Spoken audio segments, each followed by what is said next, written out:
يؤتي الحكمة من يشاء.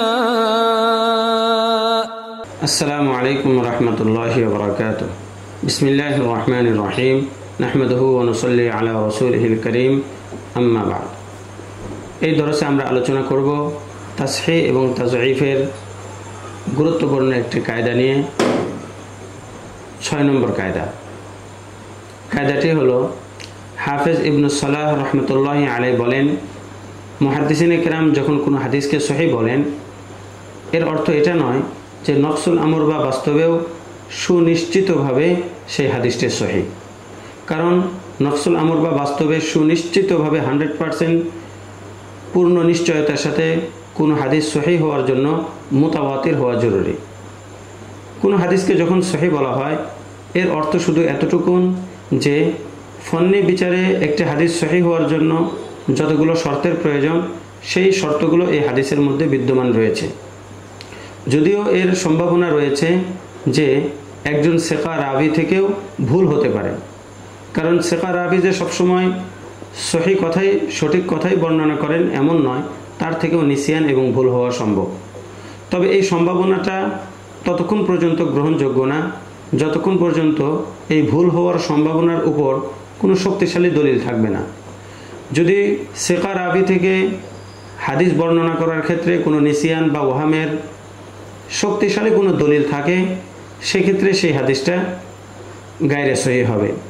শক্তিশালী দলিল যেমন সেকা রাবির বর্ণিত হাদিসটি কোরআনের কোনো আয়াতের স্পষ্ট বিরোধী হলো, অথবা সেই হাদিসটি তার চেয়ে অধিক শক্তিশালী হাদিসের বিরোধী হলো। অনুরূপভাবে হাফিজ ইবনে সালাহ আরও বলেন, যখন কোনো হাদিসকে মুহাদ্দিসিনে কেরাম জয়ীফ বলেন, এর অর্থ এটা নয় যে নফসুল আমর বা বাস্তবেও সেই হাদিসটি জয়ীফ, বরং এর অর্থ হলো যে কোনো একটি হাদিস সহিহ এবং হাসান হওয়ার জন্য যে শর্তগুলো প্রয়োজন, সেই শর্তগুলো এই হাদিসের মধ্যে বিদ্যমান নেই, যার কারণে এই হাদিসটা এই পর্যায়ের নয় যার দ্বারা কোনো শরীয়ী বিধিবিধান প্রমাণ করা যাবে। যদিও প্রবল সম্ভাবনা রয়েছে যে এই হাদিসটা নফসুল আমরের মধ্যে সহিহ হবে, কারণ জয়ীফ রাবিও অনেক সময় একেবারে সহিহ কথা বর্ণনা করেন। জয়ীফ রাবি সবসময় কোনো ভুল করেন না, অনেক সময় নির্ভুল কথা বর্ণনা করেন। কিন্তু এই সম্ভাবনাটা যদি কোনো শক্তিশালী দলিল না থাকে, এই সম্ভাবনাটা গ্রহণযোগ্য নয়। সুতরাং এখান থেকে বোঝা গেল যে যদি কোনো সহিহ হাদিসের বিরুদ্ধে কোনো শক্তিশালী দলিল থাকে, তাহলে হাদিসটাকে পরিত্যাগ করা যেতে পারে। অনুরূপভাবে কোনো জয়ীফ হাদিসের পক্ষে যদি কোনো শক্তিশালী দলিল থাকে, তাহলে সেই জয়ীফ হাদিসের উপরও আমল করা যেতে পারে।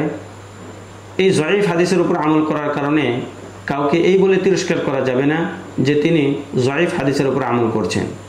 তদ্রূপভাবে কোনো সহিহ হাদিসের বিরুদ্ধে শক্তিশালী দলিল থাকার কারণে সেই সহিহ হাদিসের উপর আমল না করলে তাকে তারেকে সহিহ বা সহিহ হাদিস পরিত্যাগকারী বলে তিরস্কার করা যাবে না।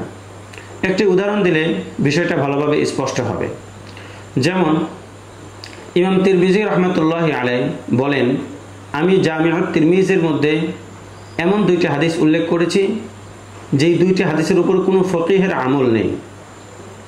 একটি হলো হযরত ইবনে আব্বাস রাদিয়াল্লাহু তাআলা আনহু থেকে বর্ণিত, রাসূল করিম সাল্লাল্লাহু আলাইহি ওয়াসাল্লাম মদিনায় থাকা অবস্থায় কোনো ধরনের বৃষ্টি এবং ভয়ভীতি ছাড়া জোহর এবং আসরের নামাজ একসাথে পড়েছেন একই ওয়াক্তের মধ্যে। অনুরূপভাবে মাগরিব এবং ইশার নামাজ একই ওয়াক্তের মধ্যে পড়েছেন, জমা বাইনা সলাতাইন করেছেন। এই হাদিসের সনদের মধ্যে কোনোই সমস্যা নেই, তারপরেও এর বিরুদ্ধে অন্যান্য শক্তিশালী দলিল থাকার কারণে কোনো ফকিহি এর উপরে আমল করেন নাই। দ্বিতীয় নম্বর উদাহরণ হলো হযরত মুআবিয়া রাদিয়াল্লাহু তাআলা আনহু থেকে বর্ণিত, রাসূল করিম সাল্লাল্লাহু আলাইহি ওয়াসাল্লাম বলেন, যদি কোনো ব্যক্তি মদ পান করে তাহলে তাকে বেত্রাঘাত করো। এভাবে যদি সে 4র্থবারও মদ পান করে, ফাকতুলুহু, তাহলে তোমরা তাকে হত্যা করো। এই হাদিসের সনদ হিসেবে হাদিসটি সহিহ, কিন্তু অন্যান্য শক্তিশালী দলিলের কারণে এই হাদিসের উপর কেউই আমল করেন না। কিন্তু এই কারণে কোনো ফকিহ বা মুহাদ্দিসকে তারেকে সহিহ বলা হয় না, সহিহ হাদিস পরিত্যাগকারী বলা হয় না। অনুরূপভাবে যদি কোনো জয়ীফ হাদিসের উপর শক্তিশালী দলিল থাকে তাহলে অনেক সময় জয়ীফ হাদিসের উপরে আমল করা হয়। যেমন তিরমিজি শরীফের মধ্যে একটি হাদিস রয়েছে, রাসূল করিম সাল্লাল্লাহু আলাইহি ওয়াসাল্লাম তার কন্যা হযরত জয়নব রাদিয়াল্লাহু তাআলা আনহাকে তার স্বামী হযরত আমর ইবনুল আসের সাথে বিবাহ দেন। প্রথম বিবাহের 6 বছর পরে যখন তার স্বামী ইসলাম ধর্ম গ্রহণ করেন, বিমাহরিন জাদিদিন ওয়া নিকাহিন জাদিদ, নতুন মোহর এবং নতুন বিবাহের মাধ্যমে। ইমাম তিরমিজি রাহমাতুল্লাহি আলাইহি বলেন, এই হাদিসের সনদের মধ্যে দুর্বলতা রয়েছে, তবে ইমাম মালিক, ইমাম শাফিঈ, ইমাম আহমদ, ইমাম ইসহাক ইবনে রাহওয়াই সবাই এই হাদিসের উপর আমল করেছেন, কারণ এই হাদিসের পক্ষে শক্তিশালী দলিল রয়েছে। তাহলে এখান থেকে একথা প্রমাণিত হলো যে জয়ীফ হাদিসের পক্ষে যদি কোনো শক্তিশালী দলিল থাকে তাহলে সেই জয়ীফ হাদিসের উপরও আমল করা যাবে, কোনো সমস্যা নেই। যেমন এই সকল উল্লেখিত ইমামদেরকে কেউ তিরস্কার করেন না। তাহলে এই একই কারণে ইমাম আবু হানিফা রাহমাতুল্লাহি আলাইহি যদি কোনো জয়ীফ হাদিসের উপর আমল করেন, সেই জয়ীফ হাদিসের পক্ষে শক্তিশালী দলিল থাকার কারণে, তাহলে কেন একাই শুধুমাত্র ইমাম আবু হানিফা রাহমাতুল্লাহির উপর তিরস্কার করা হবে? এটা কখনোই সমীচীন নয়। এতক্ষণ পর্যন্ত আমরা তাসহিহের গুরুত্বপূর্ণ একটি কায়দা নিয়ে আলোচনা করলাম। পরের দরসে আমরা তাসহিহের গুরুত্বপূর্ণ আরও 2টি কায়দা 7 নম্বর এবং 8 নম্বর কায়দা নিয়ে আলোচনা করব ইনশাআল্লাহ তাআলা। আসসালামু আলাইকুম ওয়া রাহমাতুল্লাহি ওয়া বারাকাতুহু। ومن يؤت الحكمة فقد أوتي خيرا كثيرا وما يذكر إلا أولو الألباب.